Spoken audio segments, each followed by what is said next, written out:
Welcome to the Enchanted Ears podcast, where we discuss anything and everything Disney. I'm Angela. And I'm Joe, and on today's episode, we're going to discuss what are the key things to do at each park in Disney World if you only have a limited amount of time in the parks. Yes. So maybe you're going down for like a business trip, and you have a few hours to spend in the parks. For sure. For sure, business trips. Yes. You're a big business trip person. You know what?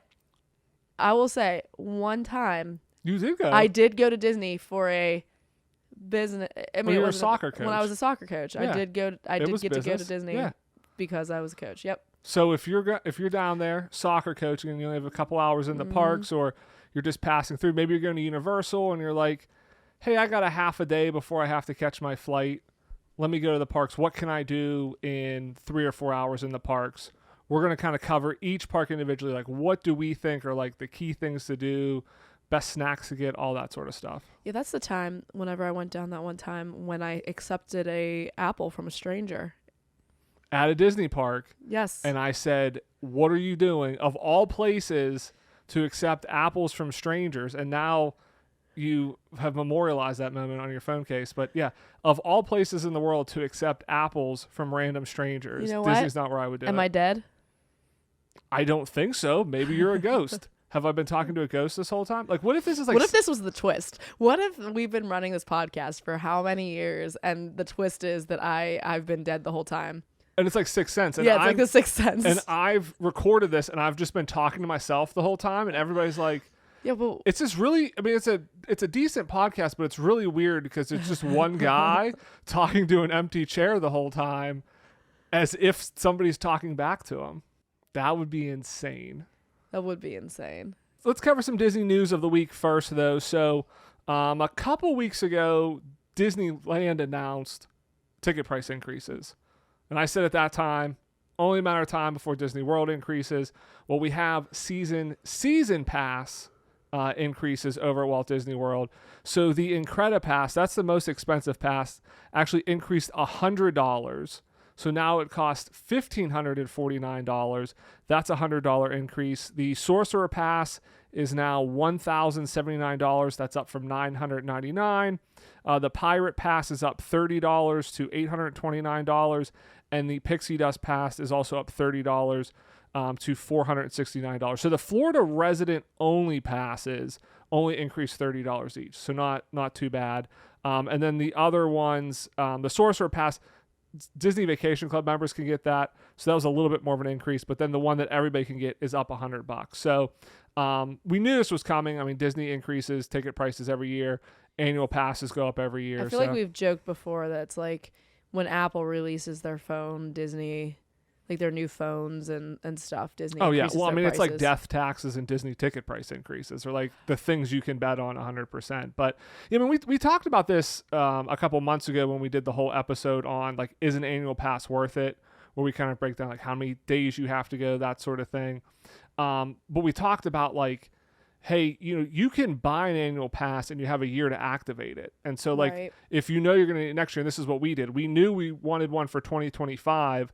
So we bought it, before the ticket price increases happened. And we haven't activated it and so we yet. basically saved ourselves $100 as if instead if we would have waited. So I shouldn't have told is you now that. a good time to tell you that I spent $50 earlier today? Oh, I screwed up. I should have never I told decided you we I saved $100. needed a new pair of pants and the same shirt that I owned already in a different color. Actually, the pants are a different color of the same shirt or pants I already owned. Well, we actually, you know what? Actually, I'm sorry. I did the math wrong. We lost $300.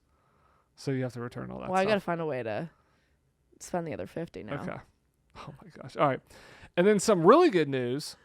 And I feel like, maybe us hyping Satu'li Canteen has people so excited. They're like, lunch and dinner is not enough at Satu'li Canteen. We need a third meal here. Breakfast is coming to Satu'li Canteen. And I guess when it first opened, breakfast was available, but it only lasted a few months. But they are bringing it back. So breakfast is now at Satu'li Canteen. The options are slow roasted pork shoulder potato hash, tropical Pandoran forest fruits, easy for me to say, frittata and beef, and cinnamon French toast. It all looks really good. The French toast looks really good. The beef looks really good. I mean, that's a big breakfast. Yeah. Having like beef, having steak for breakfast. But the French toast looks cool. Again, all this stuff kind of has a little bit of that like alien Pandoran, they're using bright fruit, different sort of things to kind of make it look a little like out of this world, but exciting. Just more stuff to eat at Satu'li Canteen now. I feel like we need to do a YouTube video of us eating every meal at Satu'li Canteen in a day. I thought you were going to say try everything, because I was like, there's only 4 things to try. That would be easy. No, I just want to. I mean, that's just really an excuse for us to eat at Satu'li Canteen 3 times in one day. I mean, I guess breakfast and lunch is the same menu, but yeah, you could breakfast and lunch or lunch and dinner. Lunch and dinner. Sorry, yeah, lunch and dinner. Yeah, but you can. I mean, they have such a variety. You could get a rice dish or like a salad for lunch, and then a noodle bowl for dinner. Yeah, like they have so much. It's so good. exciting stuff there. So let's get into our main topic here. If you only have a limited amount of time in each of the parks at Walt Disney World, what are the key things that you're going to do? Mm-hmm. So kind of what the criteria we're giving ourselves is you have roughly 4 hours, so kind of like a half a day or so, and what are the attractions you're going to go to, but you also need to get something to eat. So this could be a sit-down restaurant, this could be a snack, but something to eat in there. So kind of like really, really driving down to like, what is the go-to? How are you planning this day to go through this? So we'll go through each of the 4 parks. So we'll start at Animal Kingdom. For me, I'm going to rope drop. Now, not all of the parks I'm going to rope drop, because I don't think rope dropping is necessary at all of them. But Animal Kingdom, I am rope dropping for sure, and I'm going straight to Flight of Passage. So I guess the other thing with this is I'm not factoring in lightning lanes, the multi-pass, or anything like that, like any sort of like line skipping thing. So I'm trying to maximize my time with not waiting in line. Yeah. Not trying to like pay to skip lines here. So I'm rope dropping Flight of Passage because that can get to 2 or 3 hours, and basically there goes my whole time in there. Doing Festival of the Lion King, because that's a theater show. That's fun. It's close by too, trying to stay like geographically in the same spot. Then I'm going to go to the safari, Kilimanjaro Safaris. Again, all kind of that area of the park. So I can kind of just 1, 2, 3, get through there. Snack, again, staying that side of the park, Nomad Lounge. I'm going for churros because the Nomad Lounge has the best churros of any Disney park. I'm including Disneyland. Them's is fighting words. I'm including Disneyland, and I know they are fighting words. I know. It's the dipping sauces for me. A lot, yes. It's they're so good. Well, I think what it is too, they're fresh. Now, 100% Disneyland on balance is better than Disney World because churros do not hold up well in the Florida humidity. So Disneylands are definitely fresher, but they're still in a cart. They're still could be sitting there some amount of time. Nomad Lounge, they are made fresh when you order them and brought to you. And also my argument that Nomad Lounges are better is the best part of the churro. Where is it located, Joe? The best part of the churro? The end of the churro. The end obviously. of the churro, because there's the most... They're all ends. It's geographically, all ends. geographically, there's more cinnamon sugar on the end of a churro than the middle portions. Well, you have more short churros, meaning you have more ends. Bite churros, yeah. You have more ends. So top to mathematically, bottom, it is the superior it's churro. Science. You can't argue. I'm sorry. Anybody who wants to make an argument, we have science on our side. I'm just saying. I think that's how it works. Don't knock it till you try it either. And then until I can no longer do this, I'm going over and riding Dinosaur. Until it is no longer possible, I'm going to go over, ride Dinosaur. I think that's basically going to take me the full 4 hours. If I have some extra time, I think it's going to be walking around the Tree of Life, maybe going to see some of the animals. But I think that's, especially if you're rope dropping, you're getting 3 attractions in there and a show and a snack. I definitely think that's doable at Animal Kingdom in 4 hours. I mean, I feel like we've done that. Like you go early enough, you can get through most of this stuff pretty quickly. But any extra time, I really don't need to do Everest. I mean, I guess I'm getting old. I feel like it just beats me up too much sometimes. Not that I don't like it. I mean, I will ride it, but like, I don't have to ride it every time I'm there. It's been a few times since we've ridden it, so this year we do need to actually get back on it again.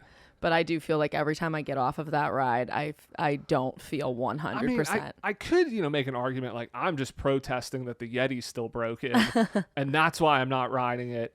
It would be a complete lie. Yeah, I think the last time I rode it, I blacked out a number of times when we were going backward, and I was like, "Whoa!" It's crazy how, and we are not that old by any means, but it is amazing. Like when you're a kid, you can ride anything, you can get thrown around, it's no problem. As you get a little bit older, you do have to start thinking about stuff. Even like Cosmic Rewind, you start thinking like, I hear motion sickness is an issue.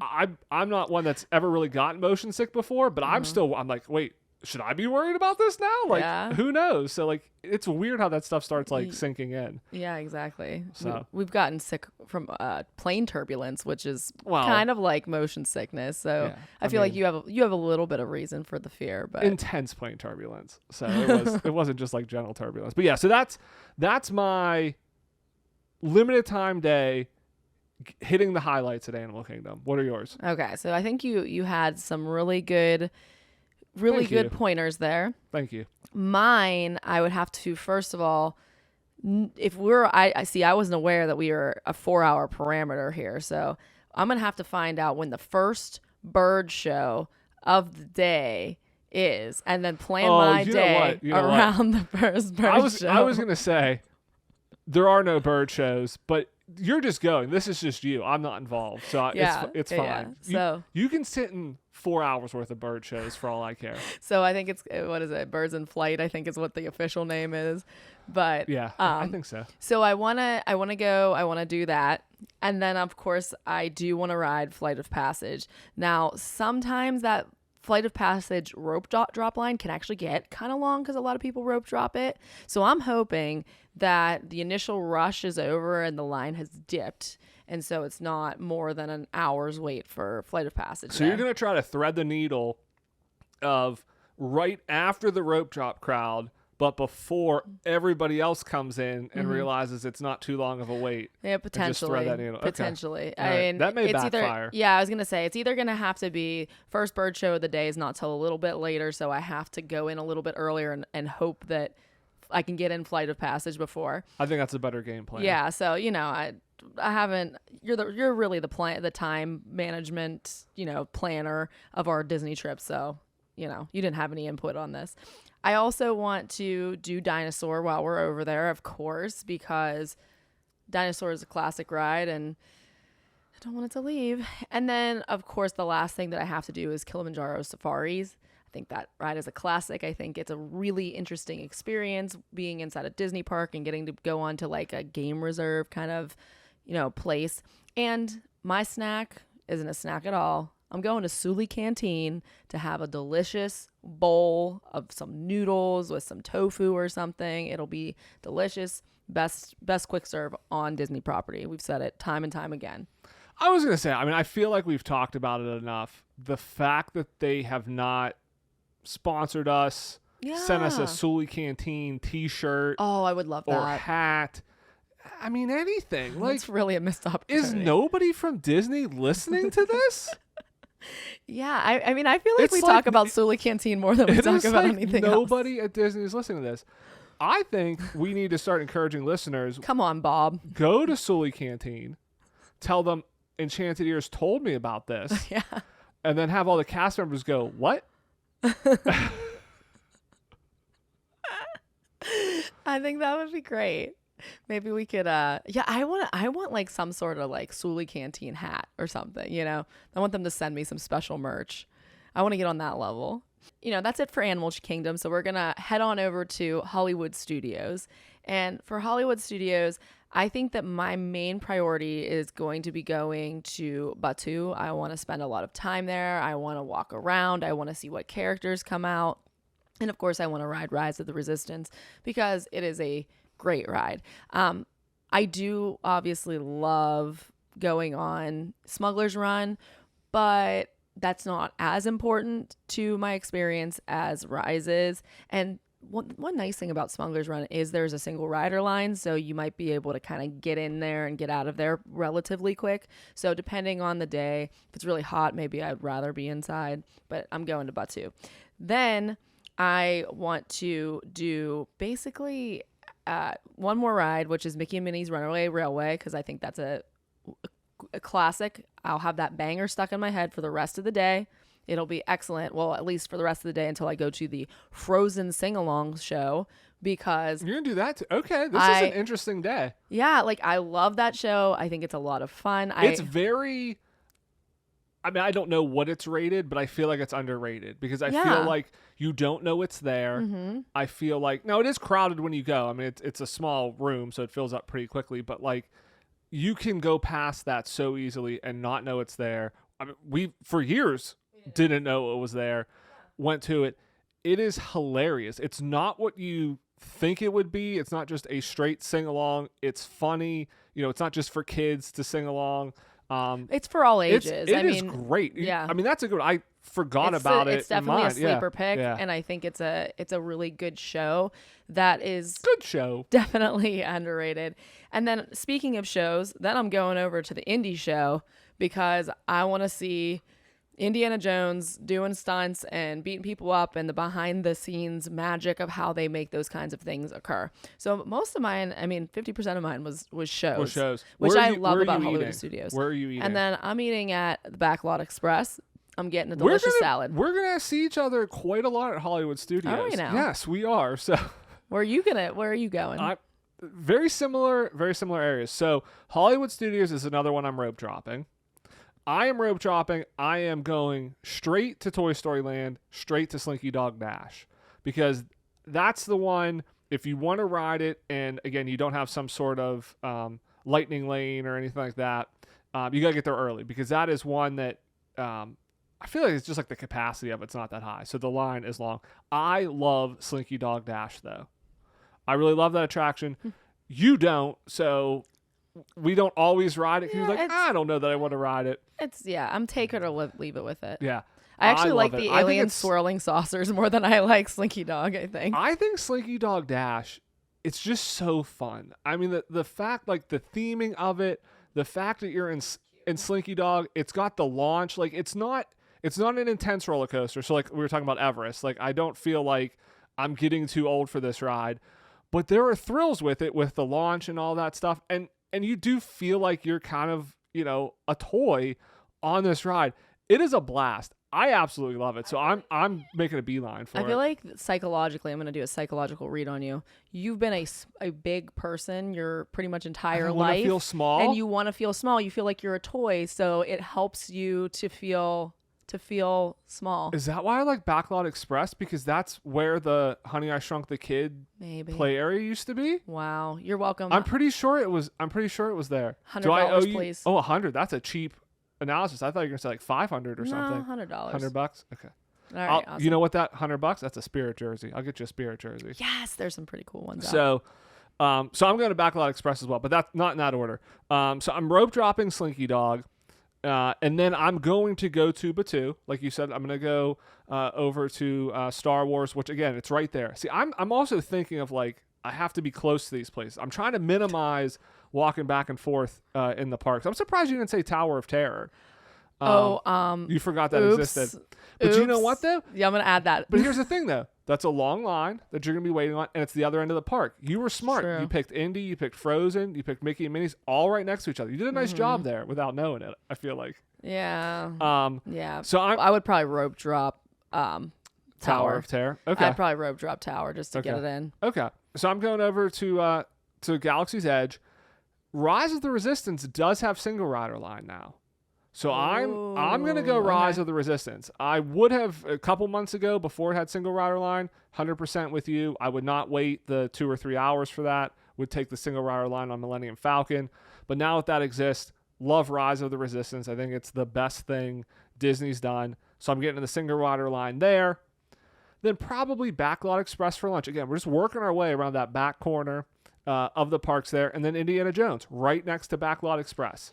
And then maybe depending on timing, maybe if I catch a show at the right time, I go to Indy first, and then Backlot Express for lunch after that. But I'm with you, Indiana Jones. Like that show, I don't know if it was last year. One of our trips last year we went to, and it's been quite a while since we have seen that. absolutely fascinating. Loved every bit of it. It harkens back to the beginning of the park, even though it wasn't an opening day attraction. You can watch our opening day series and watch the one on Hollywood Studios. So it wasn't technically opening day, but it opened a few months after. But it was about that theme of how are movies made, which isn't really much of a theme anymore at Hollywood Studios. But that still goes back to that of stunt work and kind of how movies are made behind the scenes. So that's what I'm doing. I'm thinking that's probably going to take up most of my day. If I have a little bit of time left, all of these I kind of have like, if I got a little bit of time, I'm going to do this. I'm going to try to get on Mickey and Minnie's. Because sometimes I feel like you can catch that where the line's not too bad, depending on, again, just when you're there, time of day, that sort of thing. So if I can catch Mickey and Minnie's and it's not too long and I have a little bit of time, I'm going to close out my day there. That's a great plan. Yeah. So you're rope dropping Tower of Terror now. Yeah, I'm rope dropping Tower of Terror, and I feel like since we just saw Indy, you're cutting Indy? I would have to probably cut Indy in order to fit in Tower. Okay. All right. That makes sense. But I would definitely go to Indy if I had time. Okay. All right. So moving on to EPCOT.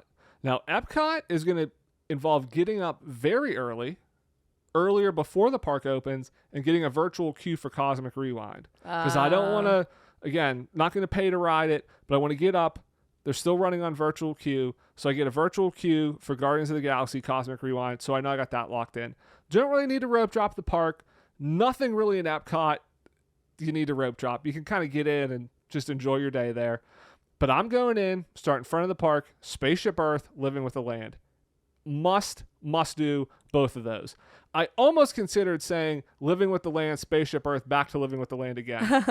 And maybe I do that. Maybe I do Spaceship Earth and I ride Living with the Land twice. If I got time, we're circling back. So definitely have to ride both of those.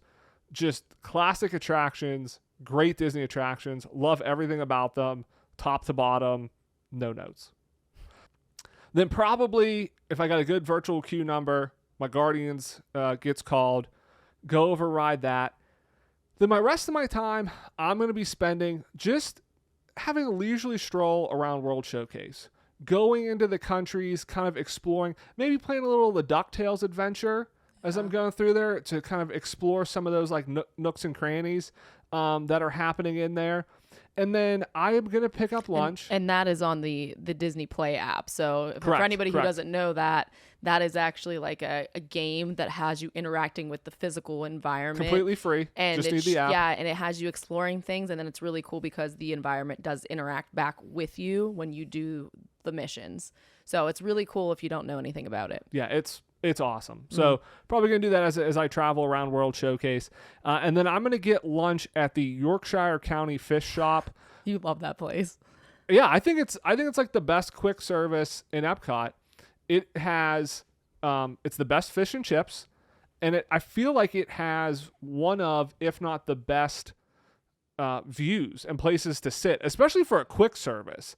It's right on the water in World Showcase Lagoon there. You can sit up right next to the lagoon. You have a perfect view of everything. They don't have the harmonious barges there anymore, so you have an unencumbered view of all of the countries. And for it to be a quick service, and again, you don't have to order there. You can just go sit there if you want to relax for a little bit. I always get something else and then bring it over. But we're there. But it's not like, I feel like a lot of the places, they are like table service restaurants that have that seating there. Yeah. But this is, again, you can just kind of go sit down. But or maybe we should tell the listeners it's a bad place, so we don't. It's gonna be so it doesn't get crowded. We're not gonna get a table there. But I love the fish and chips and I love the view.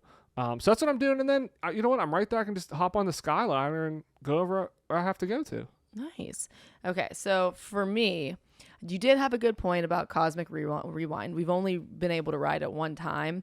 I would like to get, a better song. I think I would give that one another go. And then for me, I am. What song did we have? I don't even remember. Oh, we had Iran. We had Flock of Seagulls. Yeah. See, I love that song, so I was cool with it. I literally I don't know that I've heard it. Don't people say like Conga's the best? Isn't that the one? Conga's supposed to be the best. Isn't that the one everybody likes? Okay. Yeah, okay. Conga's supposed to be the best. Okay. But so I'm hoping to get Conga and then, I'm interested to ride it again. So then My only fear is I get a late boarding group with that, because my plan is to basically just eat around the world. It's this to your plan? create basically a board and connect yarn to little tacks to basically where I want to go, what I want to eat, what I want to do. And that's what I'm doing all day at Epcot. You're I'm just eating and drinking and around the world and just having a great For time. 4 hours, you're just eating everything. I'm just no eating. rides. Like Kirby. I'm just like, no rides. I'm just sucking you're it gonna on. do Cosmic Rewind. That's it. That's your only ride. Yeah, I'm good. Okay. I mean, Frozen's nice, but a lot of times there's a pretty decent line, and I don't have to ride Frozen. So if I'm going to Epcot, that's what I'm doing. I'm eating. The best part about Epcot is that's the one park you know where everything is, because Beverly's there. My good friend Beverly. You know where Beverly is. I know where Beverly is. For some reason, no matter where you are in Epcot, you can find your way to Beverly. A lot of parks, you're like, hey, I'm like a homing pigeon. Yeah, it's like we go to a lot of parks. I'm like, okay, we have to go here, and you're like, where is that? I'm like, it's right next to this. And you're like, I don't know where that is. Like, get me in the right direction. We're in Epcot. You're like, hey, we're walking right past Beverly? Okay, so Beverly's over there. So is that going to be the center of your yarn map? Beverly, and it's like, hey, this is my route I have to take. Yeah. I have to always go back to Beverly to know where I am to center myself. Exactly. Exactly. I think that's it. You have to help to crack the code. If you have time, so you don't want to ride Living with the Land. You don't want to ride Spaceship Earth. Do you not love fun? So of course those are all nice little bonuses, and if I get again, my issue with Epcot is I will go and I will be like, Moana? I'm gonna you want to walk through Moana? I mean, I can walk through it. Okay. That's gonna take 2 seconds. Okay. But the thing about it is I do go with just grand plans of eating a whole bunch, and then I get like 2 or 3 things, and then like, unfortunately, you and I have very different tastes in food, so I can't be like, oh, I tried this is good, you try it now. So I have to eat it all or throw it away, and I don't love throwing food away, so I run out of stomach room pretty quickly. So that was a really polite way of completely avoiding my question and saying like, no, I don't want to ride your dumb rides that you like. I mean, I do like Living with the Land. I do. My favorite part. No, it's okay. My favorite part of it. You made your point clear. My favorite part of it is seeing like the plants. I don't love the beginning of Living with the Land, but I love the plants and seeing like being inside the geodesic spheres and stuff. We get it. You don't like it. You've made it clear. You've made it clear. I will say, to your point though, on like the food, the nice thing about the festivals, if you are going during a festival, they are very small plates though. So to your point, like, even if you're the only one eating it, it's really not a lot of food. It's not. So it is made for, and it is priced. It is actually nice. Like, they're pretty cheap. I mean, it's maybe like $5, but like 5 to I think like 7. Yeah, like you could go around and you could spend, where if you went to a sit down restaurant, or even like hamburgers are like $15 or $16, and you get a drink, you're at like $20.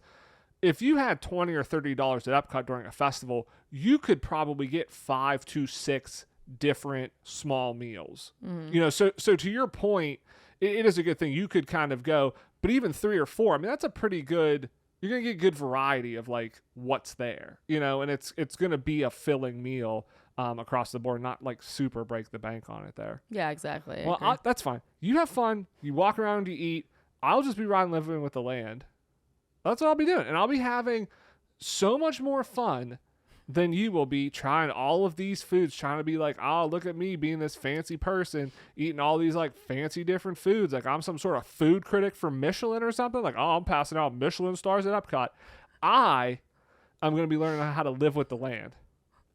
And that's so much more important. You can learn how to grow the food. Yeah, that's so much more important. Yeah. So moving on over to Magic Kingdom. I'm mad now. Why? I mean, I would probably, if I'm walking by Living with the Land, I'm riding it, but I feel like I don't even know you anymore. I like Living with the Land. No, it's okay. It's okay. Continue on. Anyway. Magic Kingdom. Magic Kingdom. So I'm rope dropping. Your other favorite park. You know what? It is strangely, like crept up in my. Yeah, you do. You love it now. I used to not like it. You were cool it. on it, but now Yeah. It's kind of like Tower of Terror. I was like, I don't need to ride that. And now it's like one of pretty much my favorite. You ride. love it so much you completely forgot it existed and kept it off your list. until I said, I'm surprised you didn't go to Tower of Terror. Oh, wait, that's a ride, right? Hold on, I have to go to that one now. I forgot. But it's top of your list there. It is. Man. It is. And we were just talking about it too. I don't know why I forgot about it, but sometimes. But anyway, over at Magic Kingdom, I'm rope dropping and heading straight to Tron. I want to ride Tron. And then after I'm done with Tron, I'm hoping the crowds are still low and I can hit up Haunted Mansion and Peter Pan, because they're pretty close together. And maybe even Pirates, because I know if you get there early enough, sometimes before the crowd and before the general especially populace. if you do the early entry. And I guess when we say rope dropping, it's the if early you're on entry, parks, you're a half an hour early. Yeah, you can get on, especially Magic Kingdom, if you don't go on Mine Train, or I don't know what Tron's. I feel like Tron, I haven't heard that the line's crazy, and I haven't looked. It's weird. I haven't checked. For me, I check wait times all the time. Oh, now I feel like I don't know you. I know. I feel like I don't know me either. I have to do that tonight. Check Tron wait times. But if you do go to some of those Haunted Mansion, Small World, Pirates, they're walk on for the first 45 minutes, and so you can hit several of them. You can get 3 or 4 of them, in a half an hour. Exactly. So that's what I'm kind of hoping for. So that's how I'm going to be able to squeeze in a little bit more. And then I'm heading on over to Tiana's Bayou Adventure because we haven't ridden it yet. And I think it looks lovely and I've heard nothing but great things. Is that just virtual queue, though? I feel like that's only on virtual I feel like queue I at this heard point. that. So then I'm going over to Tiana's and then I'm going to be really disappointed. You got the virtual queue. Oh, I got it. You got okay. it. You're good. You're on virtual queue. Yeah. So I fit that one in right after riding all the other ones I want to ride. So this is a bit of an ideal day. And then I'm going to really shock you. I'm going to Country Bears. Who are you? Because I want to see it. I'm not doing this every time, but I'm going over. This is your ideal. You got a limited amount of time. What are you doing? This is my ideal today. For today. Okay. All right. This is my ideal for fine. today. Yeah. Now, that's probably not going to be a normal portion. But what if you love it? What if I it's might so like good? it now. You're like, I have to go to Country But Bears I will every say, time. I usually do tend to be a purist as far as with certain music where I'm I like the original version. A lot of people have been talking about how much they love the new, I can't remember what Disney's calling it, but it's their, the punk and rock singers singing all the Disney class. It's that new one. Yeah, it's they basically, it's Disney songs in different genres. Right. I did listen to today on Disney Radio, Simple Plan's version of Can You Feel the Love Tonight? It was fine. I didn't hate it, but also if you put that up against Elton John's version or the original version. You have such a love for that movie. That's I feel like a but I'm not saying a great comparison. I don't because I don't even like when they just change the way that they sing certain notes better. Yeah. Or different. Right. So yeah, it's not. So that's not one that I feel like they could make any version of it and you'll be it's not the original. What I'm saying though with it is I was at least open enough to go back and say I am going to listen to this and I am going to try to give it a chance. Okay. And it was fine. I mean it's sort of the same thing for me with Into the Unknown, which I can't remember if it's Panic at the Disco. I think it was Panic at the Disco. Yeah, I like it, but if you're going to give me here you can listen to that version or the Idina Menzel version, I'm listening to hers because I like it so much better. It's super interesting because we've talked about this before, not necessarily on the podcast, but we've talked about this in real life. Because we do talk outside of whenever there's microphones on. Yeah, I think this is why we decided 50,000 years ago when we decided to do this podcast. We're like, yeah, we talk about Disney a lot anyway. Yeah, we just sit in silence normally. Put a microphone at the same time we talk. But I really love taking popular songs and putting them in different genres, what Bridgerton does, and they make classical versions. That's my it. one exception. Now they're not singing the words though; it's just the music. But what is interesting is I'm kind of with you. Disney songs don't really hit right when somebody else sings them, and I think it's they're Broadway style. I think it's because they're part of a movie, and I think because you have the visual connection of this. This song is a character. It's a plot point. And so you're now changing your movie. Wait, that's not how Elsa sings it, who's not a real person. You know what I'm saying? Like Yeah. Idina Menzel is a real person, but Elsa's not. And I feel like that's the case versus like if you take Britney Spears and you play it with a classical orchestra. I mean, geez, we've seen Nelly sing his songs with an symphony. orchestra. Yeah. And it was great because it's like it's just the song, you know, and it's the musicality of it, and you can appreciate the different version of it because you don't have like that. I think it's like the audio visual connection of it. Yeah. You know? I think that you have a good point there. Yeah. There's, it's not Ariel singing it. It's Right. somebody else singing it. And it's like, there's something wrong about it. Yeah. There's just something off. It can be good, to your point. It's a good version, but there's always just in the back of your mind, like, it's just a little bit off for some reason. So, but it never really clicked. Exactly. So then I would finish up by cheating and going over to Kona Cafe over in the Polynesian. Yeah, Okay. the Polynesian, and probably getting something to eat there because I think that the food in Magic Kingdom is generally not the best. Not great.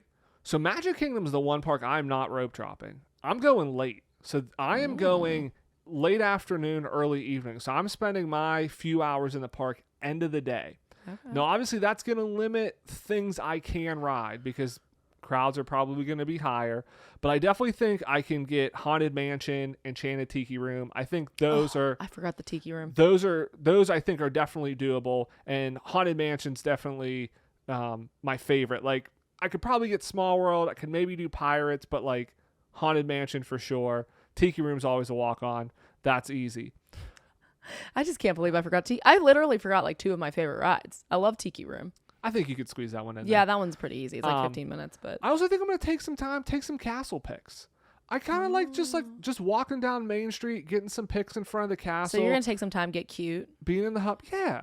You're Yeah. gonna get cute. Exactly. But why I'm going later is because I want to be there for Happily Ever After. That's a good call. So for me, I like the attractions in the Magic Kingdom, but I don't necessarily love any one of them so much that I have to ride it. And let's say like maybe Haunted Mansion. I do really like riding Haunted Mansion every time I'm there. What about Tron? I'll get to that in a second. But like the Haunted Mansion real quick. So like I do really like Haunted Mansion. So that's something I try to ride every time. But the line's like a half an hour. So like that's very easy to fit in on a short amount of time. Whereas something like Tron or Space Mountain, if I had time, like if the line's not too long, I would probably ride one of those. But if I went in and they're both 2 hours and I only have a few hours worth of time, I'm okay missing those one time. Yeah. You know what I'm saying? Like to me, Happily Ever After is something that should not be missed. Yeah, It is phenomenal. it's true. The castle shows are always great, right? Magic Kingdom, the castle is bigger than at Disneyland, so they can do the projection mapping. The fireworks are always incredible there.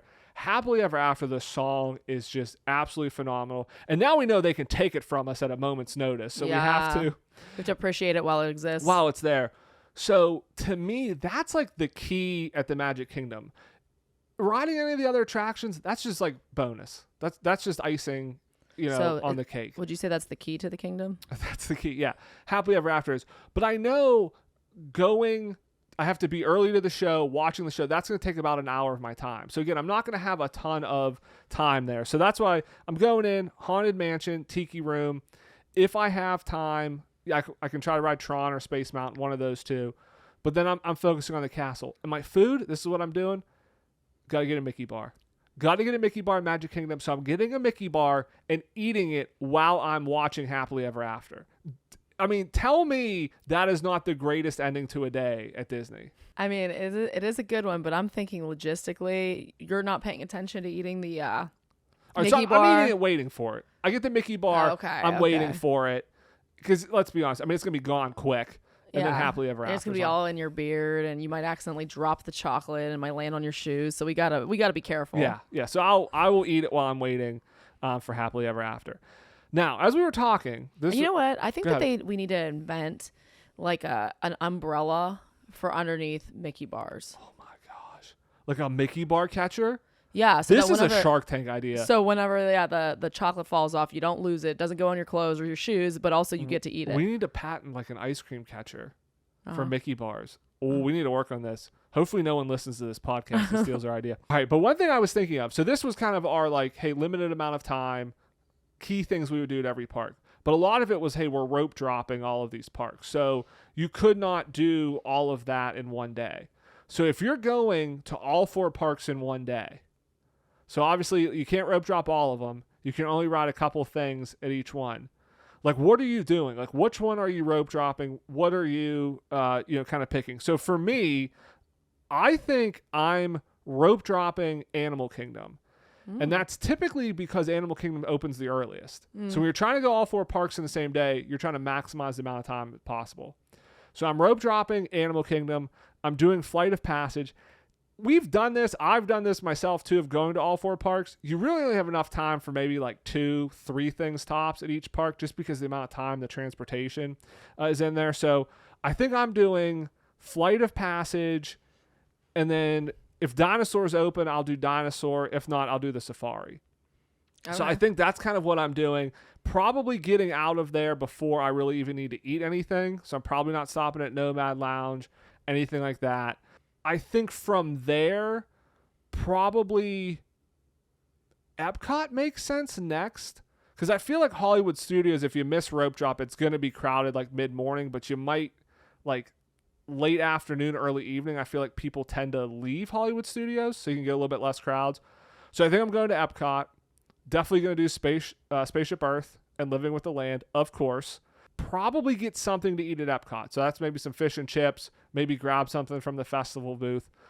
Then the nice thing is you can take a boat over to Hollywood Studios. It's close by there, so you can go over there. Hopefully the crowds have kind of died down. I would try to do, let's say, single rider line at Rise of the Resistance, and then maybe Mickey and Minnie's Runaway Railway. Try to get those 2 in there. And then close out the day at Magic Kingdom, because, again, Magic Kingdom tends to stay open the latest. So, again, that's how you're kind of maximizing the amount of time there. And I think, like, Magic Kingdom, again, like, there's nothing I'd have to ride. Like, I would just kind of go see where, like, the lowest wait times are. You're going to have – everything's good. Everything's good in Magic Kingdom. So just ride whatever has the lowest wait time and then close out my day happily ever after.